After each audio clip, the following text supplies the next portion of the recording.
So good morning student. 11वी science आपला subject आहे मॅथमॅटिक्स. त्यामध्ये फर्स्ट सेक्शन जो आहे तो मी म्हणजे कांबळे सर तुम्हाला घेणार आहे. सेकंड सेक्शन आपल्याला वाघ सर घेणार आहेत. त्यामध्ये फर्स्ट सेक्शनला आपला जो काही सिलेबस आहे तो सिलेबस सुरुवातीला मी सांगतो.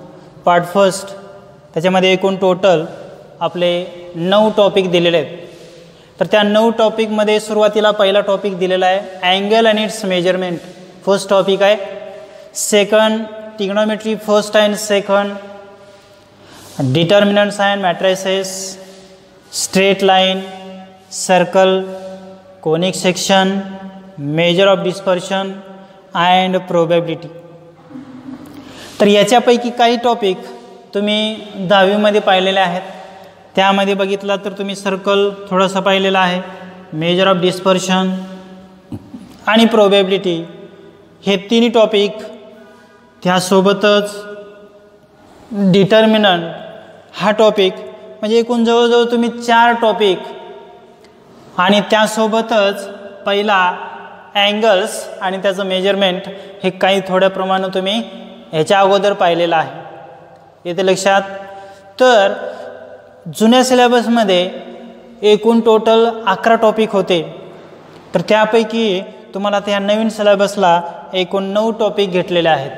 म्हणजे जो काही वेक्टरचा पार्ट होता, लिनियर इनइक्वेशनचा पार्ट होता, तो पार्ट फक्त इथं वगळलेला आहे आणि तो पार्ट तुम्हाला फिजिक्समध्ये दिलेला आहे. त्याच्यामुळे तो डबल न होता याच पद्धतीनं आपल्याला सिलेबस दिलेला आहे. इथे लक्षात. त्यापैकी तुम्हाला जुन्या सिलेबसमध्ये हे 2 टॉपिक इथं नवीन सिलेबसला दिलेले आहेत आणि जुन्या सिलेबसमध्ये एकूण 3 टॉपिक होते. Trigonometry function of compound angle आणि फॅक्टरायझेशन फॉर्म्युले असे एकूण 3 टॉपिक जुन्या सिलेबसमध्ये आपल्याला दिलेलं होतं. पण ह्या नवीन सिलेबसमध्ये 2च पार्ट त्यांनी केले, ट्रिग्नोमेट्री फर्स्ट आणि ट्रिग्नोमेट्री सेकंड. इथे लक्षात. तर याचा काही अभ्यास आपणाला पुढं 12वीमध्ये किती टॉपिक्स 11वीवरती अवलंबून आहेत हे आपणाला पाहायचं आहे. त्यामध्ये पहिला जो टॉपिक बघितला तर त्याच्यामध्ये आपल्याला मॅट्रिसेस हा जशाच तसा तुम्हाला 12वीमध्ये दिलेला आहे. म्हणजे 11वीला फक्त त्याचं बेसिक दिलेलं आहे. त्याचाच वापर करून आपल्याला 12वीमध्ये मॅट्रिसेस टॉपिक घ्यायचा आहे. परत स्ट्रेट लाईन दिलेला आहे. स्ट्रेट लाईन हा टॉपिक पण दिलेला आहे. हा टॉपिकसुद्धा आपणाला 12वीमध्ये पेअर्स ऑफ स्ट्रेट लाईन म्हणून आहे. जुन्या सिलेबसमध्ये तुम्हाला लोकस म्हणून टॉपिक होता आणि स्ट्रेट लाईन, ते दोन्हीचं कंबाईन करून त्यांनी स्ट्रेट लाईन केलेला आहे. इथे लक्षात. हा स्ट्रेट लाईनचा वापर करून आपणाला पुढं 12वीमध्ये पेअर्स ऑफ स्ट्रेट लाईन हा स्वतंत्र टॉपिक दिलेला आहे. त्यासोबतच प्रोबॅबिलिटी डिस्ट्रीब्युशन आणि बायनॉमियल डिस्ट्रीब्युशन असे एकूण 2 टॉपिक तुम्हाला 12वीमध्ये दिलेले आहेत. ह्या प्रोबॅबिलिटीवरती अवलंबून आहेत. आणि जर तुम्हाला ट्रिग्नोमेट्री फर्स्ट आणि ट्रिग्नोमेट्री सेकंड आलं तर तुम्हाला 12वीचा आपला सेकंड पेपर म्हणजे त्याच्यामध्ये डिफरन्शिएशन दिलेलं आहे, इंटिग्रेशन दिलेलं आहे, डेफिनेट इंटिग्रेशन दिलेलं आहे, डिफरन्शियल इक्वेशन दिलेल्या आहे. या सर्वांचा अभ्यास करत असताना जे काही फॉर्म्युले आपण तयार करणार आहे ते सर्व फॉर्म्युले या ट्रिग्नोमेट्री फर्स्ट आणि ट्रिग्नोमेट्री सेकंडनुसार तुम्हाला सॉल्व करता येणार आहे. म्हणजे ट्रिग्नोमेट्री तुम्हाला आलं तर 12वीचा पूर्ण सेकंड पेपर तुम्हाला येतो आणि त्याचाच वापर करून तुम्हाला इंजिनिअरिंगला जे काही M1, M2, M3, M4 आहेत ते सर्वांचा अभ्यास तुम्हाला सोपा जातो. कशावरनं? हे ट्रिग्नोमेट्री फर्स्ट आणि सेकंडवरनं. तर ट्रिग्नोमेट्रीचा अभ्यास तुम्ही अगोदर केलेलाच आहे 10वीमध्ये. त्रिकोणमिती तुम्हाला झालेलंच आहे. त्याचे जे काही फॉर्म्युले तुम्हाला दिलेले आहेत ते फॉर्म्युलेसुद्धा तुम्ही पाठ केलेले असतील किंवा समजून घेतलेले असतील. तसाच त्याचं बेसिक आपण घेणार आहे. सुरुवातीला त्याचे अँगल्स कसे तयार होतात, त्याची फॉर्म्युले कसे तयार झाले, हे सर्व तुम्हाला बेसिक 11वी ट्रिग्नोमेट्री फर्स्ट आणि ट्रिग्नोमेट्री सेकंडमध्ये दिलेलं आहे. इथे लक्षामध्ये.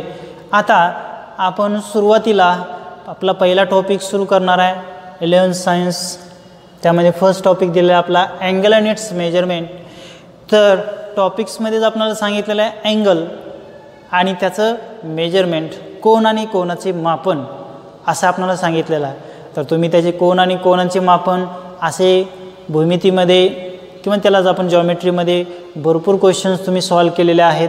समजा एखादा कोन दिला, ड्रॉ द अँगल म्हटलं, angle 40 degree, draw the angle 40 degree म्हटलं तर तुम्ही डायरेक्ट सुरुवातीला एक लाईन ड्रॉ करता. त्या लाईनमध्ये कुठलाही एक पॉईंट, फिक्स पॉईंट तुम्ही घेता, बरोबर आहे. त्या फिक्स पॉईंटवरनं तुमचं जो काही कोनमापक असेल, हा कोनमापक तुमच्याकडं सर्वांकडे असेल, त्यामध्ये तो कोनमापक तुमच्या दिलेल्या मेजरवरती ठेवून तुम्ही त्याचा अँगल ड्रॉ करता. दिलेल्या लाईन्सला तो कसा असला पाहिजे, पॅरलल येतो.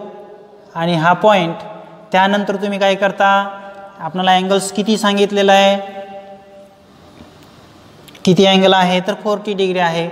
तर या साईडनं तुम्ही मेजर केलात, इथं टिक मार्क केला. आपल्याला या साईडनं पण तुम्हाला 0 दिलेलं आहेत आणि या साईडनं पण 0 दिलेले आहेत. काही मुलांनी जर इथं केला तर इथं एक आहे आणि इथं एक दिलेलं आहे. म्हणजे एकूण तुम्हाला किती दिलेले आहेत मेजर्स, 2 मेजर्स दिलेले आहेत. म्हणजे अँगल्सचे 2 मेजर आहेत. म्हणजेच काय झालं, पहिल्या ह्याच्यानुसार तुम्ही केला तर तो कसा झाला, अँटी क्लॉकवाईज डायरेक्शननं झाला, बरोबर आहे. आणि या पद्धतीने केला तर तो कसा होतो, क्लॉकवाईज डायरेक्शननं होतो. म्हणजे इथून अँगल्स हे किती प्रकारे मेजर होतं तर 2 प्रकारे मेजर होतं. एक होतं अँटी क्लॉकवाईज आणि दुसरा होतो क्लॉकवाईज. आणि त्याच्यामध्ये तुमचे अँगल्स हे कसे असतात, पॉझिटिव्ह असतात का निगेटिव्ह असतात, हे आपल्याला पुढं पाहायचं आहे. जर तुमचा अँगल अँटी क्लॉकवाईज असेल, म्हणजे या पद्धतीनं असेल, तर तुम्ही तो कसा ड्रॉ करू शकता, हा अँगल तुम्ही घेतलात, बरोबर. तो तुमचा किती झाला, 40 डिग्रीचा झाला. इथे एक आपण अँगल घेतलेला होता, या साईडनं घेतलं, क्लॉकवाईज डायरेक्शननं घेतला, तर तो तुमचा अँगल कसा होतो तर निगेटिव्ह अँगल होतो. येत्या लेक्चरमध्ये पहिला अँगल कसा, अँटी क्लॉकवाईज म्हटलं की तो अँगल तुमचा पॉझिटिव्ह येणार, आणि क्लॉकवाईज डायरेक्शननं म्हटलं तर तो तुमचा अँगल कसा येणार तर निगेटिव्ह डायरेक्शननं येतो. एवढंच फक्त तुम्ही सुरुवातीला लक्षात ठेवायचं आहे. आणि आपल्याला एक्झरसाइज फर्स्ट 1.1 त्याच्यातला सेकंड पॉईंट, त्याच्यामध्ये भरपूर अँगल्स तुम्हाला ड्रॉ करायला दिलेले आहेत. त्याच्यातले आपण काही अँगल्स पण ड्रॉ करणार आहे. पण त्यासाठी तुम्हाला महत्त्वाचं तुमची कंपास पेटी असली पाहिजे. त्याच्यामध्ये तुमचं कोनमापक हे महत्त्वाचं आहे. त्यामध्ये तुम्हाला दिलेला अँगल्स तुमचा पॉझिटिव्ह आहे का निगेटिव्ह आहे हे पण तुम्हाला लक्षात आलं पाहिजे. तुम्हाला अँगल्स पॉझिटिव्ह असेल तर आपण काय म्हटलं, तो अँटी क्लॉकवाईज डायरेक्शन असेल, निगेटिव्ह असेल तर तो अँगल क्लॉकवाईज डायरेक्शन असणार आहे. एवढंच फक्त तुम्ही सुरुवातीला लक्षात ठेवायचं आहे. आणि याच्यामधला आपला पहिला पॉईंट महत्त्वाचा दिलेला आहे, फर्स्ट डेफिनेशन. कोणती डेफिनेशन आहे ती, फर्स्ट डेफिनेशन दिलेलं आहे आपल्याला डायरेक्टेड अँगल. तर डायरेक्टेड अँगल कशाला म्हणायचं, काय डायरेक्टेड अँगल कशाला म्हणायचं, तर मी एक डेफिनेशन लिहिलेलं आहे बघा. The directed angle, the order pair, काय घ्यायचं आपल्याला, ऑर्डर पेअर घ्यायचा आहे. कशाचा, of the ray O A and O B, म्हणजे 2 रे आपल्याला दिलेले आहेत, त्यांचा ऑर्डर पेअर घ्यायचा आहे ओ ए आणि ओ बी. ते पण काय करायचं आहे, together with the rotation of the ray O A. काय सांगितलंय, together with the rotation, rotation करायचं आपल्याला of the ray O A to the position of the ray O B. म्हणजे ओ ए पासून कुठंपर्यंत रोटेट करायचं आहे तर ओ बी पर्यंत आपल्याला रोटेट करायचं आहे. इज कॉल्ड, त्याला आपण काय म्हणतो, डायरेक्टेड अँगल. काय सांगितलं डेफिनेशन, ऑर्डर पेअर घ्यायचा आहे कशाचा तर रेचा. पहिला रे तुम्हाला दिलेला आहे ओ ए, दुसरा रे दिलेला आहे ओ बी, बरोबर आहे. Order pair of the ray O A आणि ओ बी, त्यांचं टुगेदर घ्यायचं आहे विथ द काय, rotation of the ray O A to the position of the ray O B. जे काही त्याचं अमाऊंट ऑफ रोटेशन होणार आहे ओ ए पासून ओ बी पर्यंत, त्या अँगल्सला आपण डायरेक्टेड अँगल असं म्हणतो. त्याचं नोटेशन आपल्याला दिलेलं आहे, डायरेक्टेड अँगल ए ओ बी. फक्त आपण 10वीमध्ये आपण याच्या अगोदर काय करत होतो, तुमचा अँगल अशा पद्धतीनं ड्रॉ करत होतो. डायरेक्टेड अँगल म्हटलं की या पद्धतीनं ड्रॉ करायचं, इथे लक्षात. पण त्याच्यामधला जो पहिला रे आहे ओ ए, तो कसला आहे तर इनिशियल रे आहे, म्हणजे सुरुवातीचा आहे.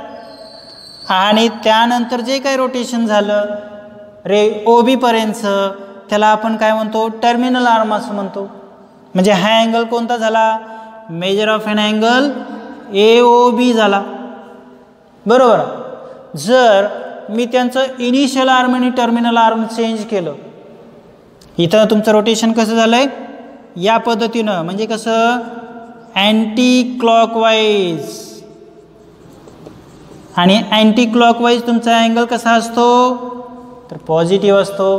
म्हणजे या पद्धतीनं रोटेशन असेल तर अँगल आपला कसा येणार आहे, पॉझिटिव्ह येणार आहे. आणि पुढचा बघा, इनिशियल आर्म आणि टर्मिनल आर्म आपले चेंज झाले. डायरेक्शन कसं झालं अँगलचं, कसं आहे क्लॉकवाईज आहे. डायरेक्शन कसं आहे आपलं क्लॉकवाईज डायरेक्शन आहे. आणि अँगल कसा झाला मग निगेटिव्ह अँगल झाला. डायरेक्शन अँगल आपला कसा झाला निगेटिव्ह झाला. म्हणजे इनिशियल आर्म आणि टर्मिनल आर्म त्याच्यातलं जे काही अमाऊंट ऑफ रोटेशन होणार आहे ते अमाऊंट ऑफ रोटेशन तर होईलच, पण रे आपण कोणता घेतला पहिला, इथे इनिशियल रे झाला ओ बी आणि टर्मिनल रे झाला ओ ए. याच्यावरून लक्षात ठेवायचं डायरेक्शन आपल्याला कोणतं दिलेलं आहे, पॉझिटिव्ह आहे, अँटी क्लॉकवाईज आहे का क्लॉकवाईज आहे. काय सांगितलं मी, क्लॉकवाईज असेल तर तो अँगल आपला कसा आहे पॉझिटिव्ह अँटी क्लॉकवाईज, आणि क्लॉकवाईज असेल तर तो अँगल आपला कसा येणार आहे तो निगेटिव्ह अँगल्स येतो. असं आपल्याला इनिशियल रे आणि टर्मिनल रे याच्यावरून आपल्याला सांगता येतं. हे झालं first definition, that is the directed angle. येते लक्षात. फक्त काय करायचं आहे, ऑर्डर पेअर घ्यायचं आहे रे ओ ए आणि रे ओ बीचं, रे ओ ए आणि रे ओ बीचं. आणि त्याच्यातमध्ये जे काय अमाऊंट ऑफ रोटेशन होणार आहे ओ एपासून ओ बीपर्यंतचं त्याला आपण डायरेक्टेड अँगल असं म्हटलेलं आहे. त्यामध्ये जो पहिला रे ओ ए आहे त्याला आपण इनिशियल आर्म म्हटलं, आणि दुसरा रे ओ बी त्याला आपण काय म्हटलं तर टर्मिनल आर्म म्हटलेलं आहे, बरोबर. त्याच्यामध्ये जे काही अमाऊंट ऑफ रोटेशन झालं त्याचं डायरेक्शन जे काय आहे ते अँटी क्लॉकवाईज डायरेक्शन आहे. त्यावेळेस तुमचा अँगल कसा येणार आहे तो पॉझिटिव्ह येणार आहे. अँगल कसा येतो पॉझिटिव्ह. आणि जर क्लॉकवाईज डायरेक्शन असेल तर तुमचा अँगल कसा येतो तो निगेटिव्ह अँगल्स येतो. इथंपर्यंत समजते काय लक्षात, काय अडचण. फक्त एक डेफिनेशन आपण घेतलेली आहे directed अँगल्सची.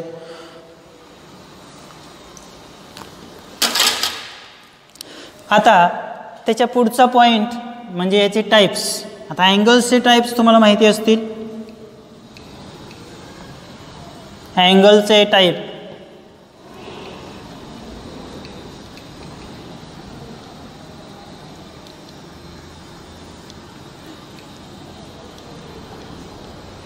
Types of angles.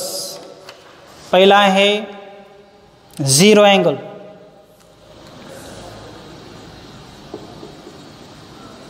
Types of angles, त्यामध्ये फर्स्ट आपल्याला दिलेला आहे झिरो अँगल.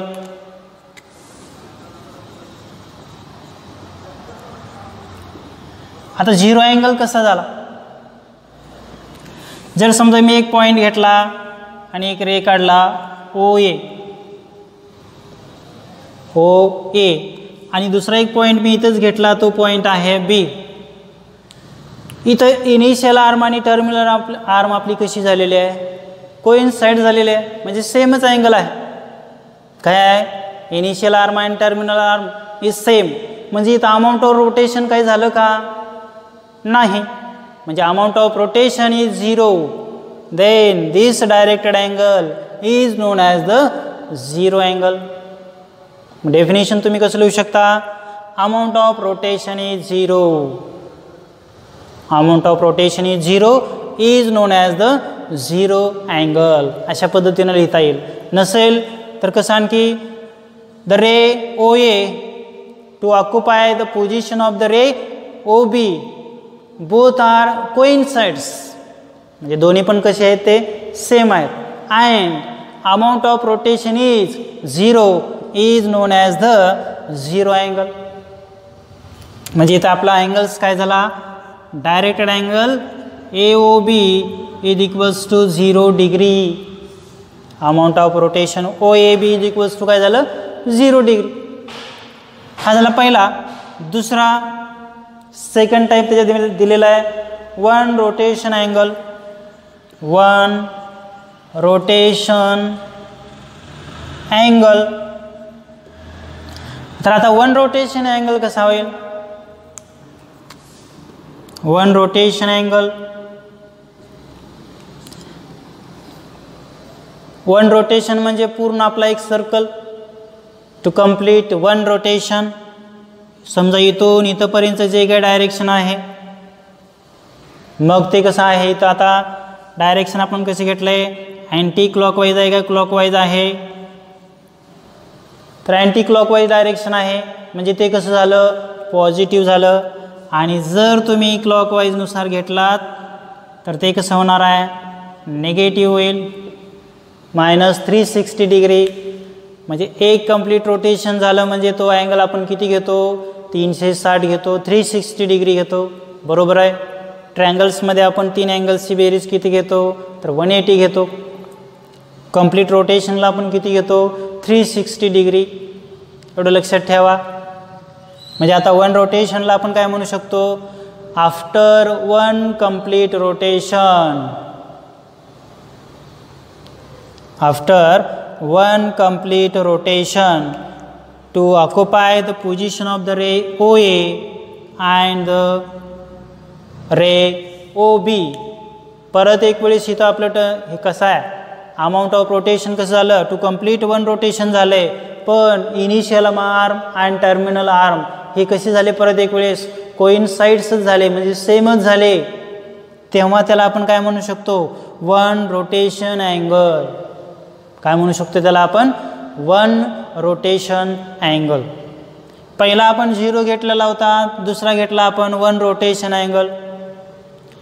जर मी आता याच्या निम्मा घेतला तर त्याला काय म्हणायचं, काय करायचं आहे याचा निम्मा पार्ट मी घेतला तर काय म्हणता येईल त्याला आपल्याला, काय म्हणायचं,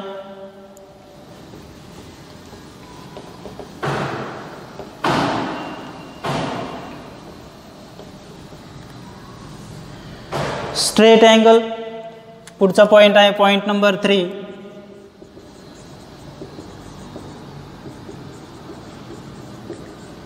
स्ट्रेट अँगल म्हणजे इकडे एक रे आणि इकडे एक रे, म्हणजे आता इथं OB घेतलं पाहिजे. त्याचा अमाऊंट ऑफ रोटेशन कसं आहे, क्लॉकवाईज डायरेक्शन असेल तर तो आपण कसा घेणार, अँटी क्लॉकवाईज असेल तर पॉझिटिव्ह असणार आहे, आणि क्लॉकवाईज असेल तर तो कसं येणार आहे निगेटिव्ह डायरेक्शन येणार आहे. रे OA आणि रे OB.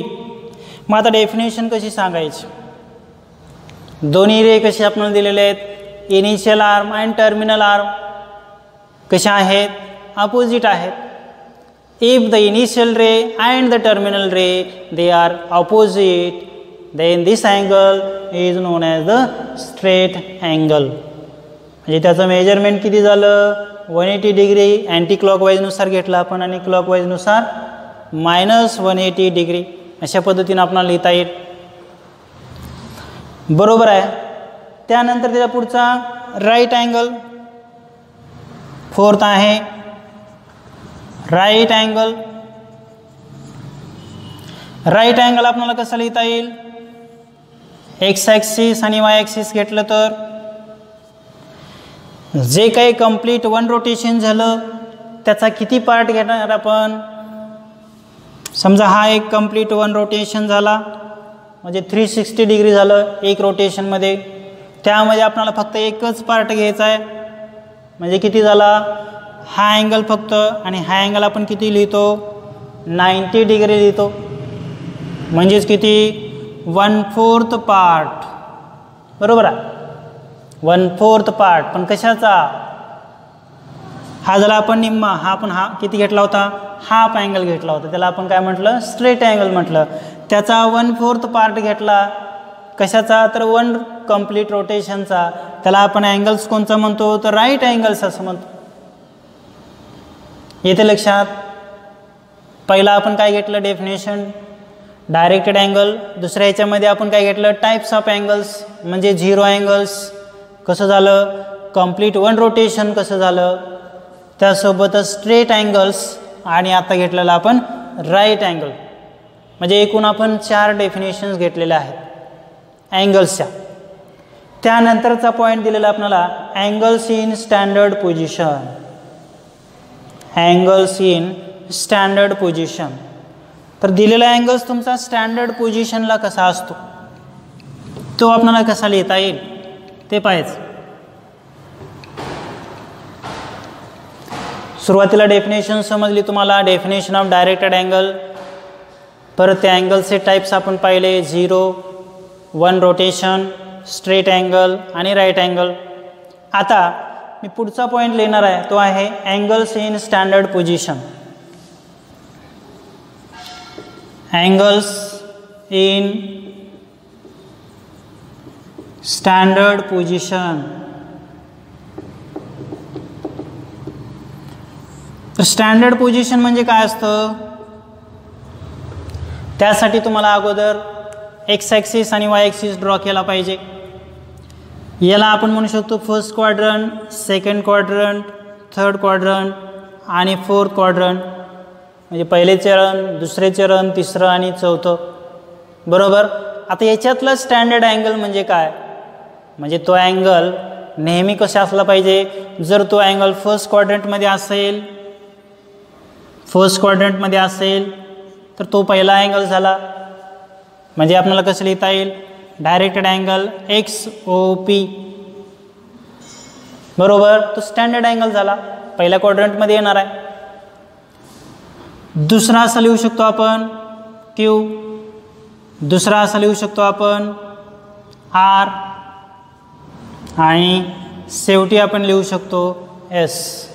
म्हणजे जो क्वाड्रंट आपल्या दिलेल्या क्वाड्रंटमध्ये आहे, first quadrant, second quadrant, third quadrant, fourth quadrant, असे जे काही अँगल्स असतील, अँगल्स इन स्टँडर्ड पोझिशन असं आपल्याला म्हणता येतं. येते लक्षात, अँगल्स इन स्टँडर्ड पोझिशन. बरोबर आहे. म्हणजे अँगल्स कसे झाले, हे अँगल्स, परत हा अँगल्स, परत हा अँगल्स घ्या. कोणताही जो अँगल्स आहे तो अँगल्स आपला कसा आला, क्वाड्रंटमध्ये आला, त्यालाच आपण काय म्हणू शकतो, अँगल्स इन स्टँडर्ड पोझिशन.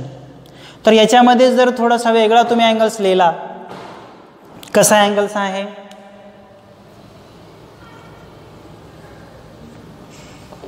दुसरा, पहिला आपण कसा लिहिला, अँगल्स इन स्टँडर्ड पोझिशनमध्ये लिहिला. अँगल्स इन क्वाड्रंट म्हटलं तर अँगल्स इन क्वाड्रंट म्हटल्यानंतर कसं होईल, अँगल्स इन क्वाड्रंट म्हणजे एक्स ॲक्सिस आणि वाय ॲक्सिस असेल. पहिला पॉईंट घेतला आपण P असेल, इथं पॉईंट Q असेल, इथं पॉईंट R असेल आणि इथं पॉईंट S असेल. म्हणजे जो काही अँगल्स तयार होईल, समजा पहिला हा असेल, दुसरा हा घेतला आपण, समजा तिसरा असा घेतला आणि चौथा असा घेतला, तरीसुद्धा आपले अँगल्स कसे झाले, measure of and directed angle XOP, दुसरा लिहिला XOQ, तिसरा आहे XOR आणि चौथा आहे XOS. हे सर्वच अँगल्स कसे झाले, अँगल्स इन क्वाड्रंट. ह्या दोन्हीमध्ये फरक काय दिलेला आहे, तर हे सर्व अँगल्स कशावरती आहेत, तुमच्या दिलेल्या ॲक्सिसवरती आहेत. म्हणजे ते कसे झाले, अँगल्स इन क्वाड्रंट. दिलेला पॉईंटच तुमचा कसा एक्स ॲक्सिसवरती दिला आहे, वाय ॲक्सिसवरती दिला आहे, याच पद्धतीने एक्स डॅशवरती दिला आहे, इकडं वाय डॅशवरती हा पॉईंट दिलेला आहे. इथं कसं केलेलं होतं, तो अँगल्स तुमचा क्वाड्रंटमध्ये आलेला होता. म्हणजे एक्स ॲक्सिस आणि वाय ॲक्सिसमध्ये तो अँगल्स कसा झाला, अँगल्स इन स्टँडर्ड पोझिशन, तुमची जे काही पोझिशन असेल त्या अँगलची ती पोझिशन आपल्याला सांगता येते. इथं लक्षात, इकडं काय केलं आपण, अँगल्स इन क्वाड्रंट. क्वाड्रंट म्हणजे तो अँगल्स फक्त एक्स ॲक्सिसवरती असेल किंवा वाय ॲक्सिसवरती असेल, तसा अँगल्स आपल्याला इथं लिहिता येतो. इथं झालं आपण अँगल्स लिहिलं डेफिनेशन. सुरुवातीला डायरेक्टेड अँगल, त्याच्यावरनं त्याचे टाईप्स ऑफ अँगल्स लिहिले. अँगल्स तुमचा स्टँडर्ड पोझिशनला कसा आहे, अँगल्स इन क्वाड्रंटला कसा आहे, हे आपण पाहिलेलं आहे. आता याच्या पुढची डेफिनेशन आपण घेणार आहे, तो आहे को टर्मिनल अँगल. तो आपण नेक्स्ट लेक्चर्समध्ये घेणार आहे. इथंपर्यंत कुणाला काही अडचण असेल तर लक्ष द्या, परत एक वेळेस रिवाईज करा, तुम्हाला व्यवस्थित समजेल. पुस्तक तुमच्याकडे असेल तर पुस्तक घ्या आणि त्याचा तुम्ही अभ्यास करायचा आहे. थँक्यू.